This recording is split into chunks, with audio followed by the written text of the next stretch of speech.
মধ্যপ্রাচ্যের অস্থিতিশীল পরিস্থিতির কারণে সৃষ্ট অচলাবস্থা কাটিয়ে আবারও সচল হতে শুরু করেছে আন্তর্জাতিক বিমান রুট। দীর্ঘ অনিশ্চয়তার পর সীমিত পরিসরে দেশে ফিরতে শুরু করেছে মধ্যপ্রাচ্য থেকে বাতিল হওয়া ফ্লাইট। দেশে ফিরতে পেরে স্বস্তি প্রকাশ করেছেন যাত্রীরা।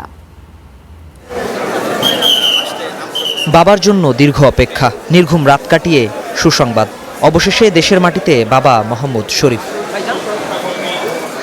উৎকণ্ঠা কাটিয়ে দেশের মাটিতে ফিরতে পেরে আনন্দিত মধ্যপ্রাচ্যে বসবাসকারী এই প্রবাসী।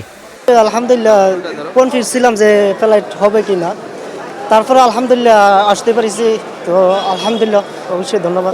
দীর্ঘ সময় অপেক্ষার পর শরীফের মতো আরও অনেকেই ফিরতে শুরু করেছেন মধ্যপ্রাচ্য থেকে।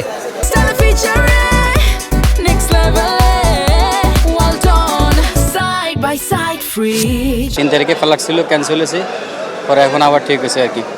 8 তারিখে ফ্লাইট হয়েছে। দামলা ছিল, ভয় লাগছিল, এখন আলহামদুলিল্লাহ ভালোই। ওর বয়সে আছে না, আমি দেখি নাই, আজকে দেখা হলো ওর সাথে। হ্যাঁ, খুব ভালো লাগছে ভাই। প্রিয়জনকে ফিরে পেয়ে তাই স্বস্তি আর আনন্দের কথা জানালেন পরিবারের সদস্যরাও। ওর বাবার জন্য রাত্রে ঘুমাইতে পারে নাই, টেনশনের মধ্যে যে আসতে পারবে কিনা, যে অবস্থায় এখন।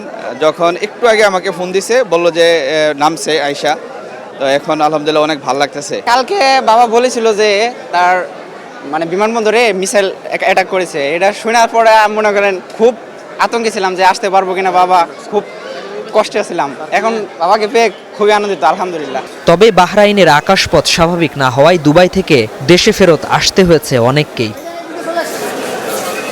শাহানুর ইসলাম, স্টার নিউজ, ঢাকা।